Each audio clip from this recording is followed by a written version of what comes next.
Tenemos un código rojo.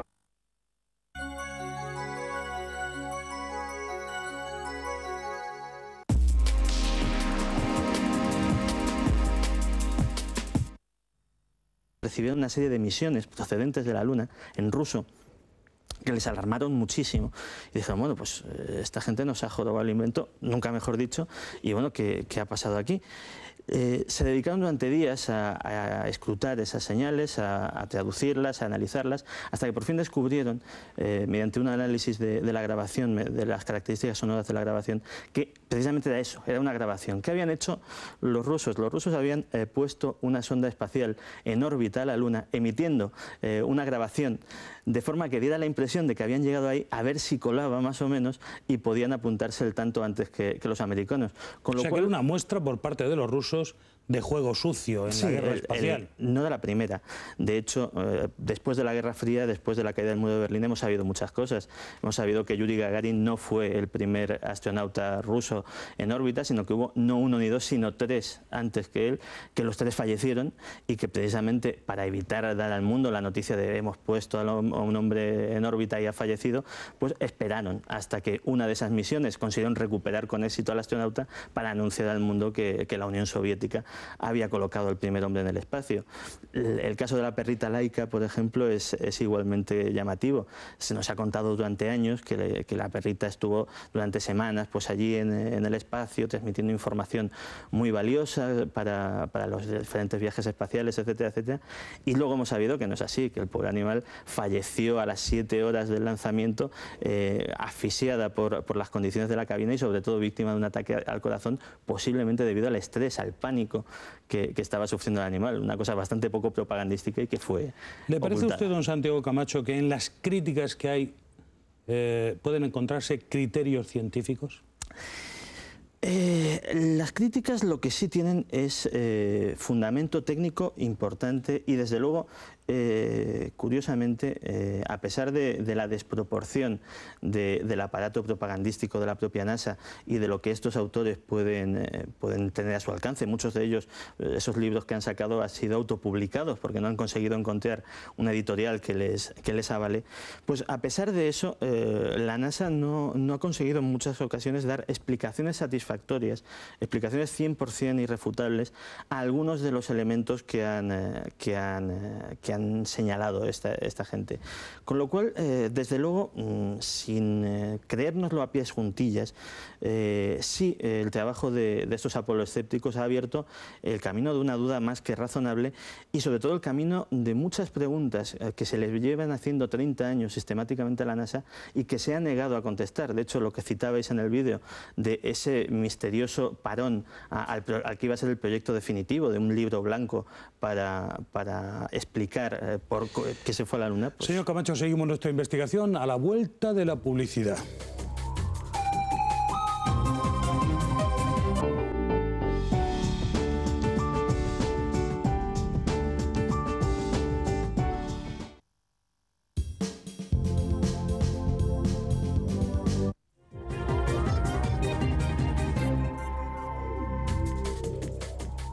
En un momento seguimos con nuestra investigación de verdadero suspense en el día de hoy sobre las acusaciones de fraude de la llegada del hombre a la Luna. Pero antes vamos a conectar con la redacción para conocer las noticias más importantes. Ahí está nuestra compañera. Adelante, Manuela Ruiz. Gracias, Manuela. La acusación es clara, el hombre no ha pisado la Luna y todo es un montaje, una estrategia para ganar la carrera espacial. Las pruebas del fraude que esgrimen los escépticos se refieren sobre todo a las fotografías. Según esta versión, contienen lo que podríamos llamar errores de bulto o anomalías que pondrían en duda su veracidad.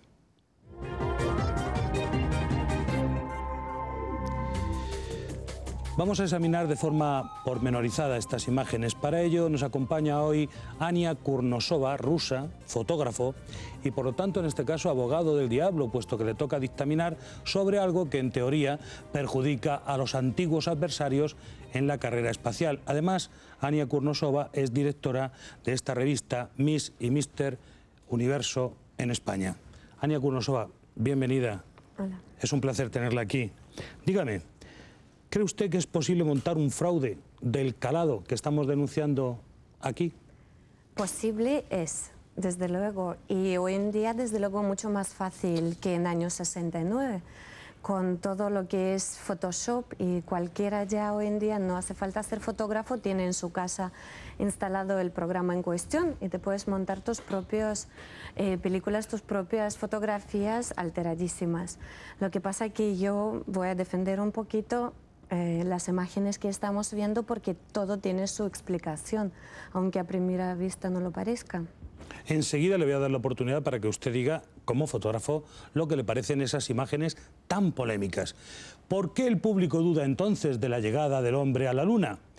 Pues para responder a este interrogante se encuentra con nosotros don José Miguel Gaona Cartolano, psiquiatra eminente, bien conocido de todos ustedes y conocedor también de esta materia. Doctor, bienvenido. Hola, buenas tardes. Gracias por estar aquí. ¿Por qué se da tanta incredulidad en torno a este asunto? Porque realmente, para empezar, el solo hecho de que un ser humano vaya a la Luna y encima vuelva y sobreviva a todo ello, suena un tanto pues increíble, ¿no? Ya de por sí la historia, la epopeya. Pero realmente no es menos increíble que cuando en el siglo XV se largaban en unas vetustas carabelas allá allende los mares, en esa tierra que se suponía que era plana, aparentemente para caerse por una catarata, que se lo comieran los cocodrilos y los monstruos marinos y que nunca más volvieran. Es decir, me parece algo totalmente racional el dudar de ello. Eso para empezar. Ahora bien, que haya algunas personas en un momento dado que lo apoyen con una serie de argumentos científicos, pues me parece razonable, pero solamente hasta cierto punto. Vamos a ver, doctor. ¿Usted diría que durante la Guerra Fría era especialmente importante el capítulo psicológico?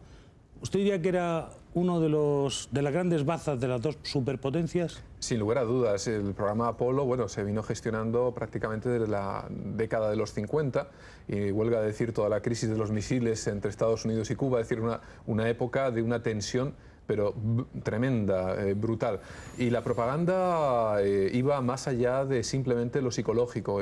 Era un bloque, un choque entre dos bloques de pensamiento en el mundo que se estaban repartiendo el pastel en ese momento.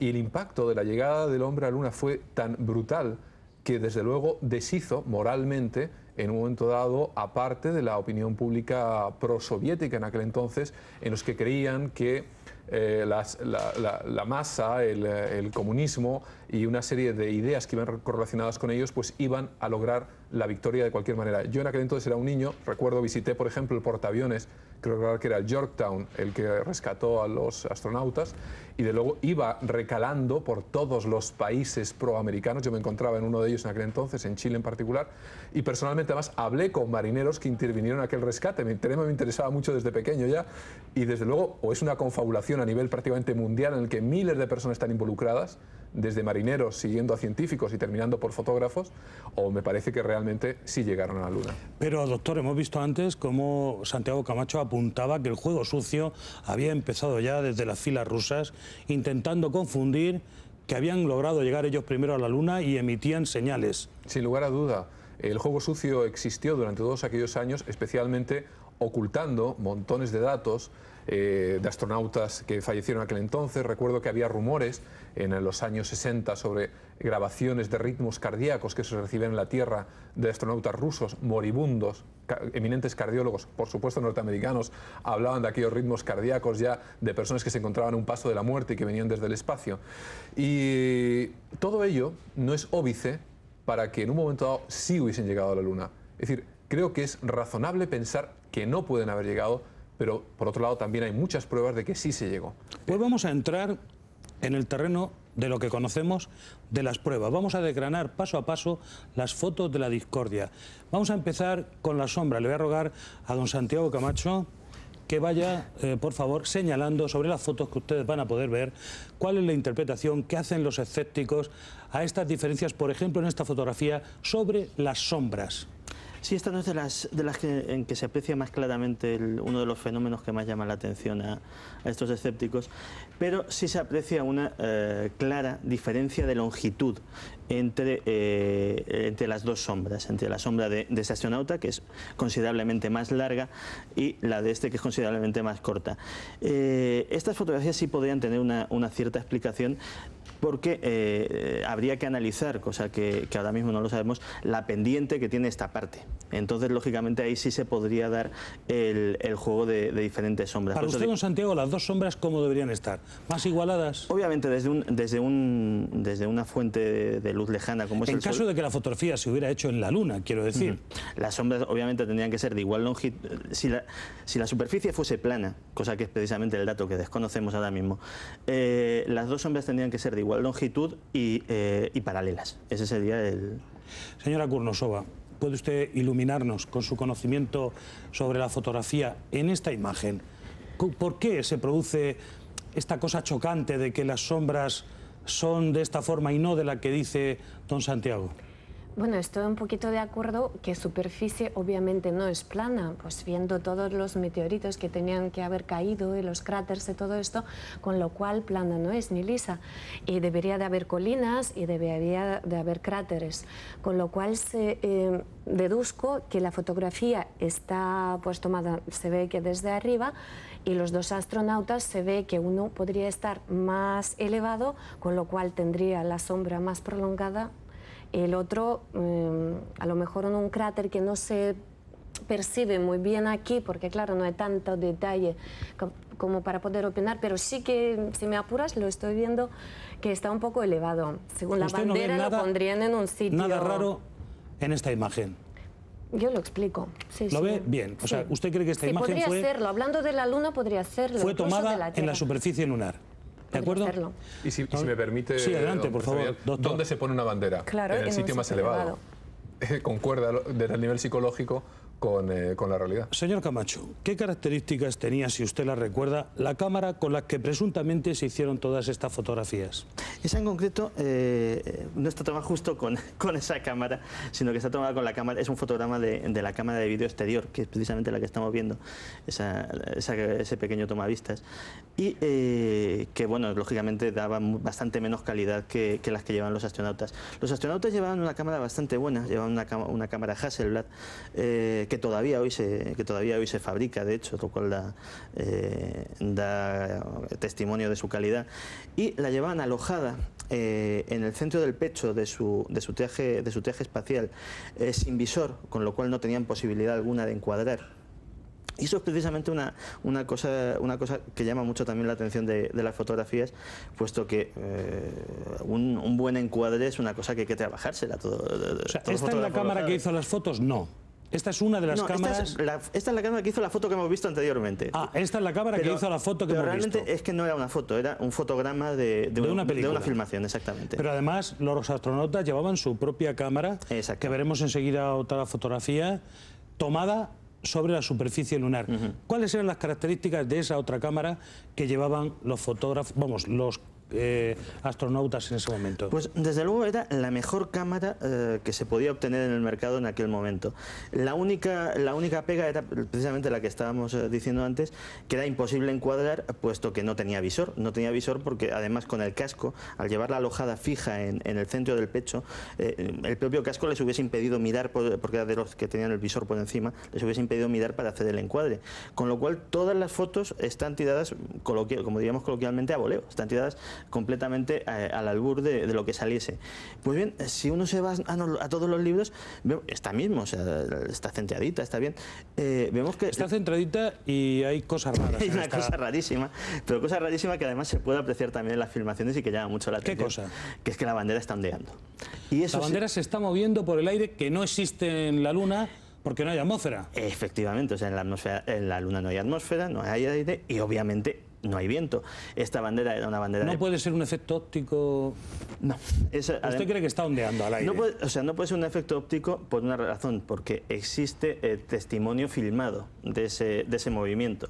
Es decir, no es algo simplemente que pueda aparecer en la fotografía, sino que también en las filmaciones tomadas simultáneamente. Luego insistiremos sobre este dato, pero tampoco se ve nunca en el fondo desde dónde fueron tomadas las fotografías, puesto que no vemos el horizonte, no hay estrellas. Ese es otro dato que llama mucho la atención. ¿Nadie puede situar el lugar de la fotografía? No tanto porque sea una anomalía muy grave desde el punto de vista fotográfico, todo tiene que ver con los tiempos de exposición, sino porque no se molestasen en hacer una fotografía apuntando al cielo, con un tiempo de exposición elevado, con su trípode, con lo que fuese. Esta era precisamente la famosa cámara de la que estamos hablando, y bueno, que no tomasen ese firmamento. Déjeme usted que le pregunte a doña Ania Kurnosova, ¿usted en esa fotografía donde aparecía la bandera norteamericana supuestamente ondeando al viento, ve algo raro? Bueno, primero que ondeando podría serlo, pero como llevaba mimbre para aparecerse no estaría colgada, o sea... ¿Usted cree que llevaba por detrás? No, se veía, incluso yo lo estaba viendo, por detrás no, adentro, es como si fuese que un lleva palo. Una especie de... Sí, pero está doblada en la punta, en la parte izquierda, ¿no? Está como movida por un poquito, por una brisa pues suave. Pero en la Luna no hay brisa. No, desde luego que no hay. Pero yo lo veo que lleva un soporte rígido para tenerla ahí sujeta. Doña Ania, don Santiago, doctor, enseguida seguimos nuestra investigación. Será inmediatamente después de unos consejos publicitarios.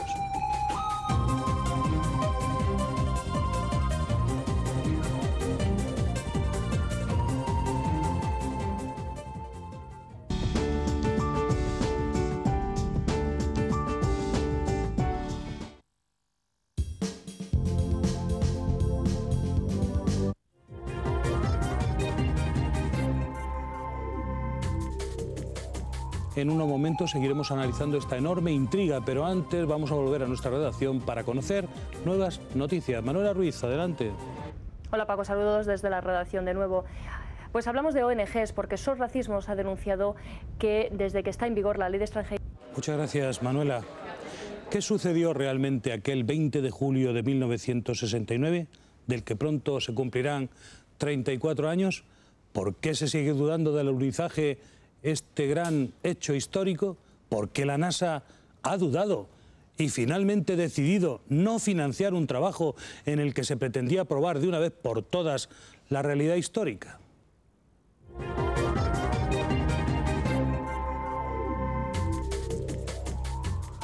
Si hay un argumento que se repite con insistencia es el de ¿por qué no se ven estrellas en las fotografías?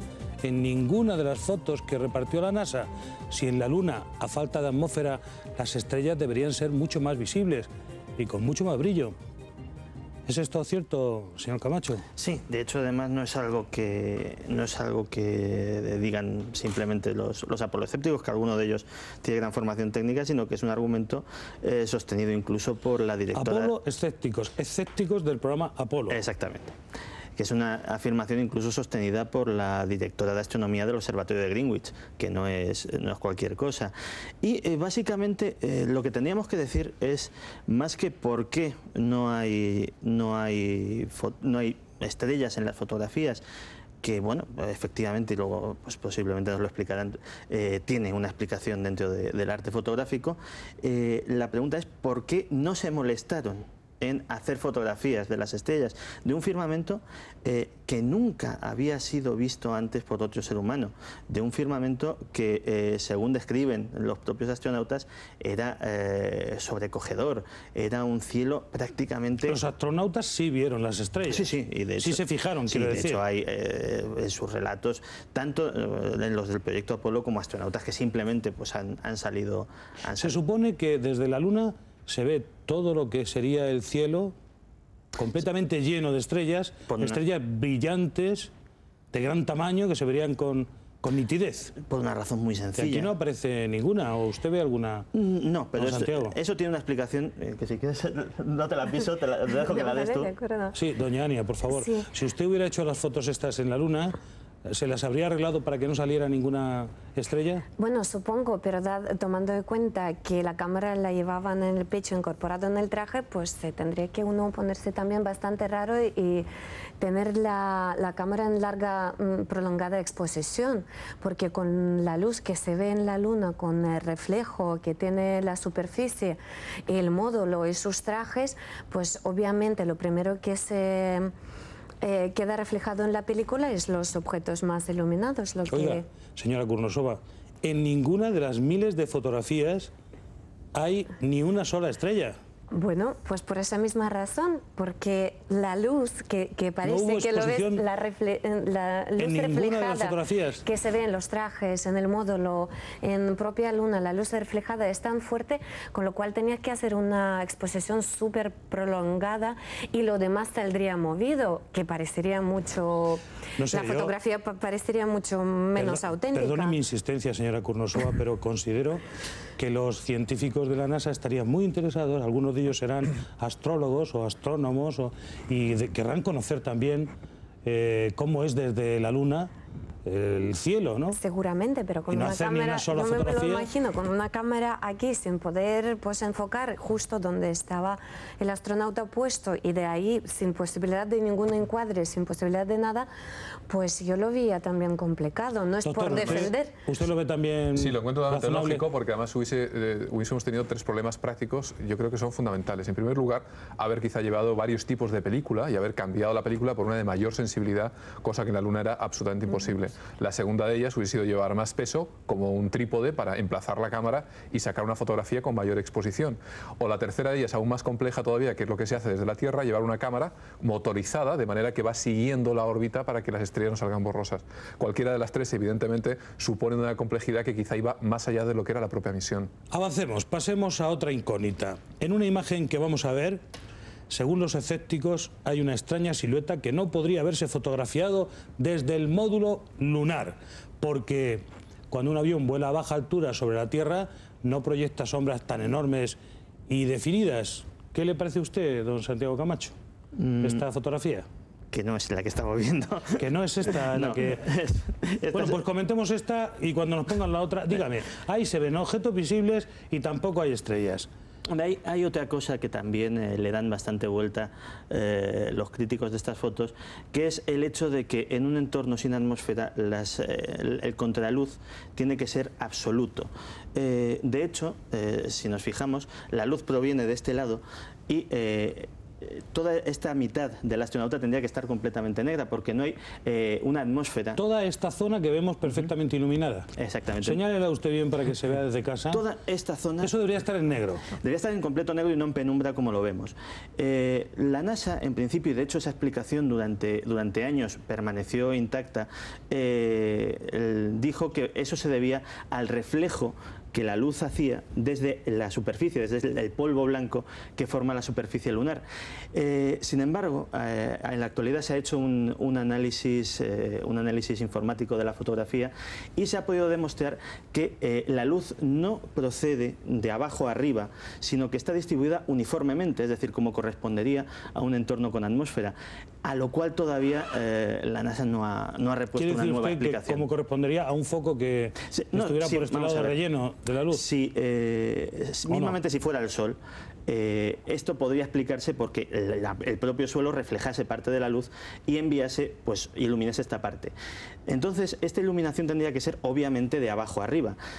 Programas de análisis de imágenes actuales que se utilizan, entre otras cosas, para interpretar las imágenes tomadas por satélites espía, demuestran que esa luz no viene de abajo, no viene de un reflejo del suelo, sino que viene de una difusión, viene de todos lados, es omnidireccional porque viene de una difusión atmosférica. Cosa y esta sí es la que hablábamos. Esta sí es la que hablábamos. Esta fotografía está tomada... Esa sombra.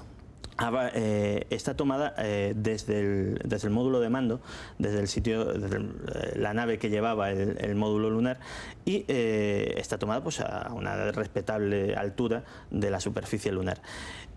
Lo que vemos aquí, o lo que se nos intenta decir que estamos viendo aquí, es la silueta de ese módulo de mando. Vemos la característica tobera de la parte de atrás y esto seguiría más o menos aquí en una forma de bala con una tobera que era más o menos la forma que tenía el módulo de mando. Ahora, con el contraste así lo podemos apreciar mucho mejor.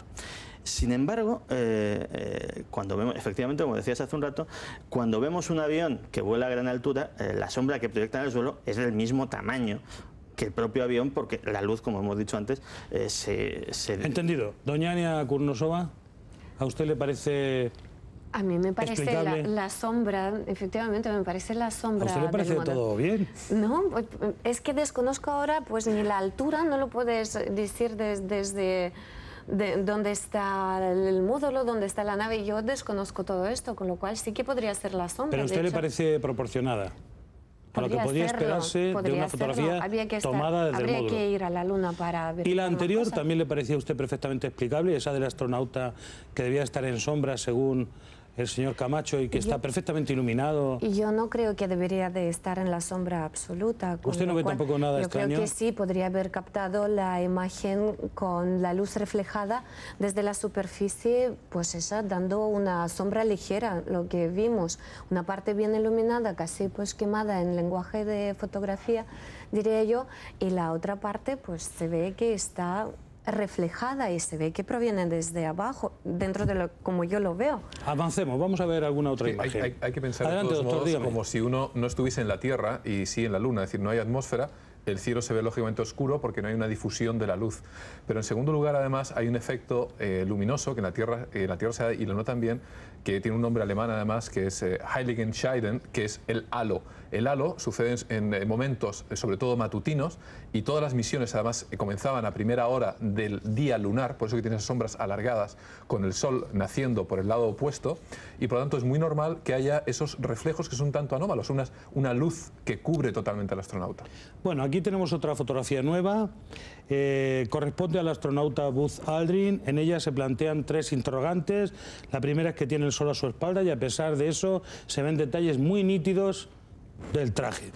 Señor Camacho, esta es una de esas imágenes que hace pensar que podría haber más de una fuente de iluminación.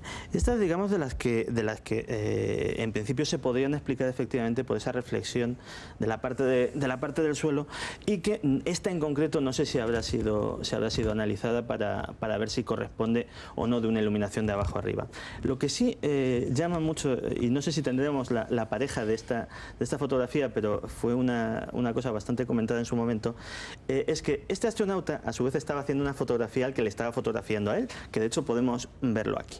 El análisis de las imágenes de los respectivos cascos y de las dos fotografías, en principio, someramente no muestra demasiado problema. Lo que pasa es que posteriormente se descubrió que había una serie de lo que podríamos llamar fallos de continuidad. Esto que pasa en las películas de que de repente un señor lleva una corbata y en la escena siguiente lleva otra sin que se haya cambiado, pues cosas parecidas, ¿no? Y que realmente pues tampoco han terminado de dar.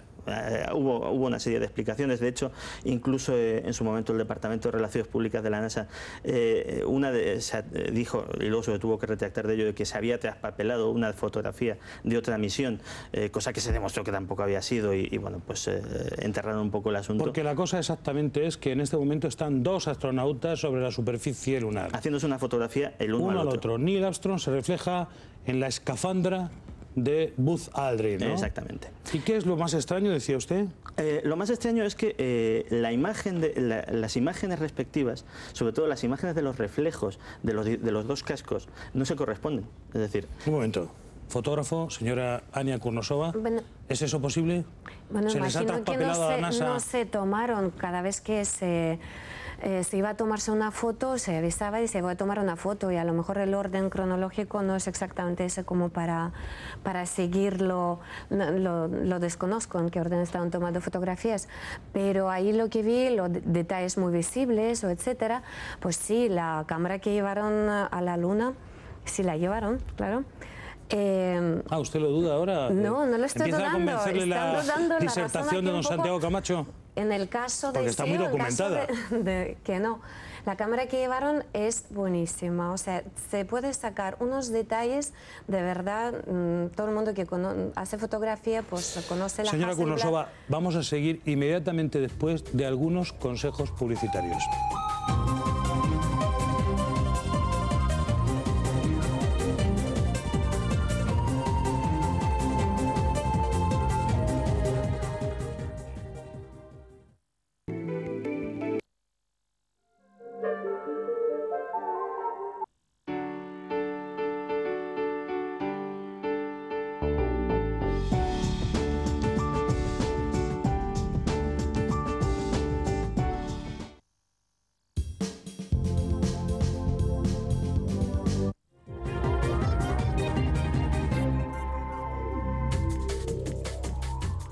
Continuamos nuestra apasionante investigación de hoy, pero antes vamos a conectar de nuevo con la redacción. Manuel, muchas gracias. Manuela, les recuerdo que pueden participar en nuestro programa llamando a nuestra línea de participación 902-01-3536, abierta las 24 horas del día.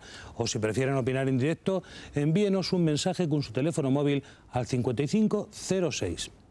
¿Qué sucedió realmente aquel 20 de julio de 1969? ¿Por qué se sigue dudando de este hecho histórico?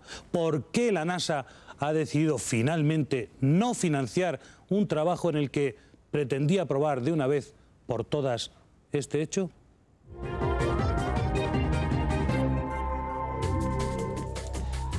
Decía Isaac Asimov que una tontería se cree más fácilmente que lo que tiene sentido. A veces la realidad supera la ficción y las explicaciones de lo que pasa son tan extrañas que parecen mentira. Vamos a ver un ejemplo en el siguiente reportaje. ¿Qué hay de cierto en las leyendas que corren sobre el primer viaje del hombre a la Luna? El relato era más o menos un momento, están ahí otra vez o está ahí otra vez. Puedes verlo, no, pero voy a acercarme con la cámara. Bueno, espera un momento, vete con cuidado. En fin, algo había en ese agujero. Y en ese momento nosotros recibimos orden de abandonar la sala. ¿Habrán visto los astronautas algo fabuloso que la NASA no se atreve a revelar al mundo? ¿O la expulsión de los periodistas responde a una explicación tan prosaica como la siguiente? El motivo era que un astronauta tenía colitis. Y se lo quería contar al médico y no quería que se enterara el mundo entero. Señor Camacho, ¿qué opina usted? ¿Qué opina sobre esa extraña teoría de los ovnis? Bueno, esa es otra explicación posible. Efectivamente, concluyendo que existe una duda razonable sobre muchas de estas imágenes, la posibilidad de que fueran fruto de un fraude absolutamente total es una posibilidad, pero existen otras. De hecho, incluso el propio Buzz Aldrin, cuando se le preguntó al respecto, dejó caer una cosa que desconcertó a los periodistas que le escucharon en aquel momento, que fue, bueno, si por alguna razón se hubiesen estropeado algunas imágenes, a lo mejor la agencia, para evitar el ridículo público, pues tal vez hubiese compuesto otras. Todo como muy hipotético. Qué raro, ¿verdad? Sí. Pero efectivamente lo que nos contaba el maestro Silva en su momento fue muy célebre. De hecho, en el momento en que todos los periodistas sean expulsados de todas las estaciones de seguimiento de la NASA en ese momento, se corta también, además para gran alarma de aquellos que estaban siguiendo en directo las emisiones, se corta la emisión. Esta historia de la colitis, bueno, pues podía ser, pero desde luego también era muy acertado el testimonio. Hay unas exclamaciones de asombro previas al corte de la emisión, muy sospechosas. Ahí está de nuevo, acércate, ¿qué es eso?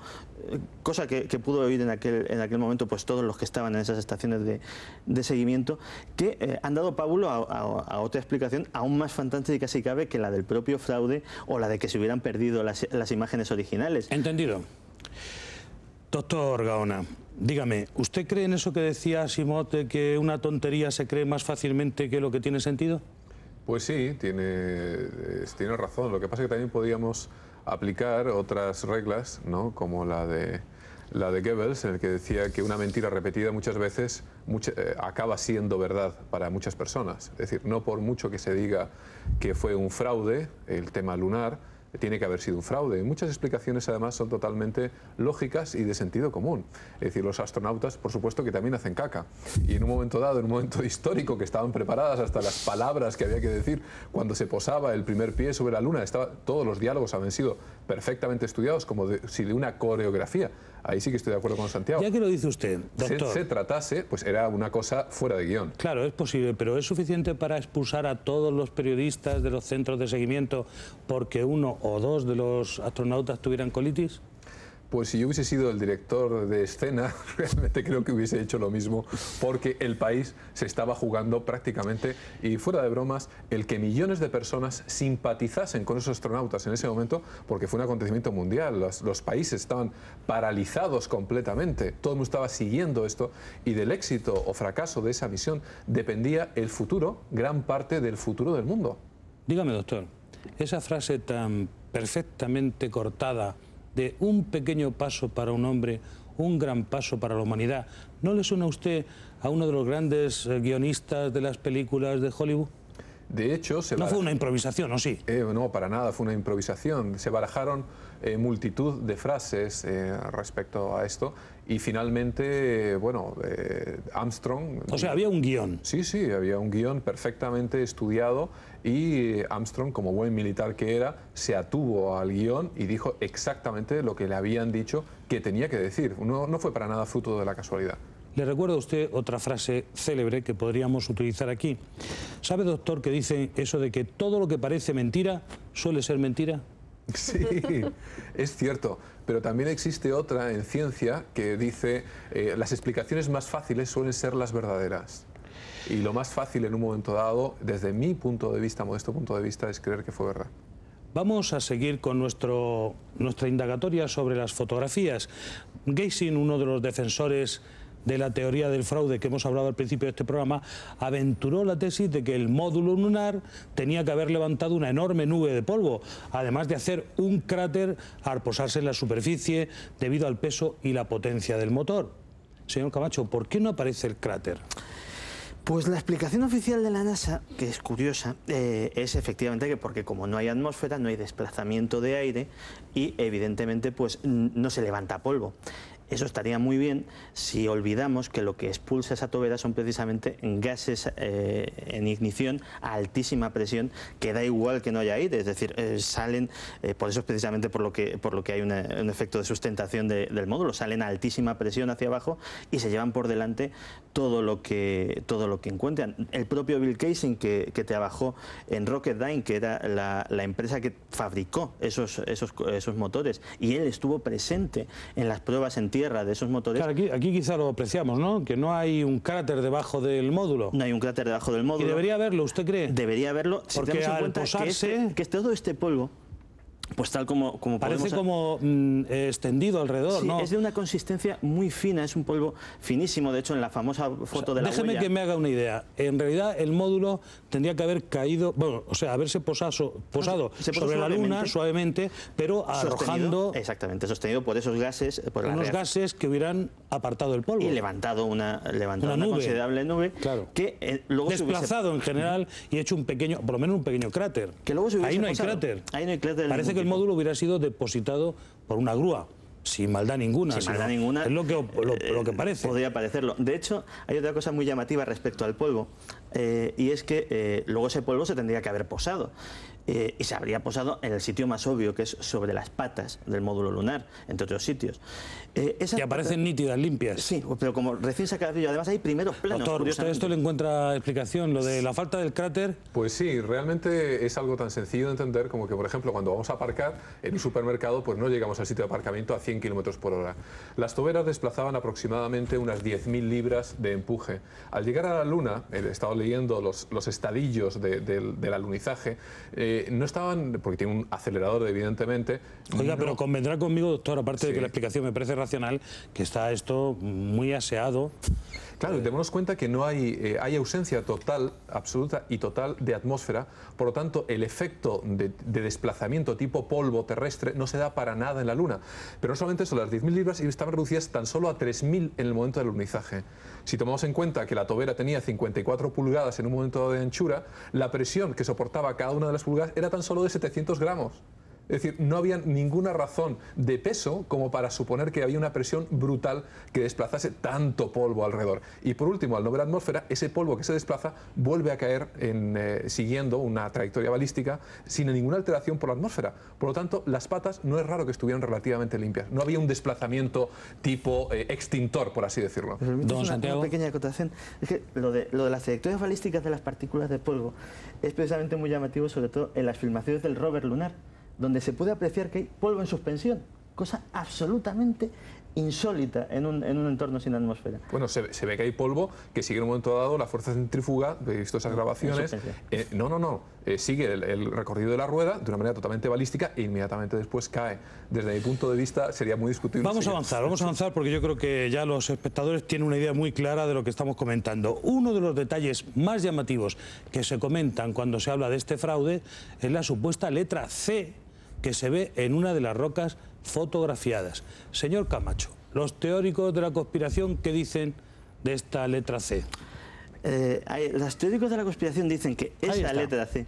Señale usted con toda claridad para que lo vea. Ahí, de hecho, no lo ven ustedes en casa, pero apunte usted con el puntero. Negativo. Ahí, sobre esa piedra hay una especie de letra C que correspondería a lo que habitualmente se señala en un decorado para poner junto a ella las cosas que son necesarias, ¿no? Sí, en España no sé si existe esa práctica, pero los directores de arte y los decoradores de cine en Hollywood... Bueno, es uno de los asuntos más extraños. Llegamos a nuestro momento de las conclusiones. Don Santiago Camacho, doña Ana Kurnusova, el señor José Miguel Gaona, gracias por haber estado aquí y por sus aportaciones. Sigan ustedes pensando, quizá lleguemos a saber en realidad qué ocurrió aquel día. ¿Fue el hombre a la luna? Gracias por estar aquí. Les espero cada día en Código Rojo. Don Santiago Camacho.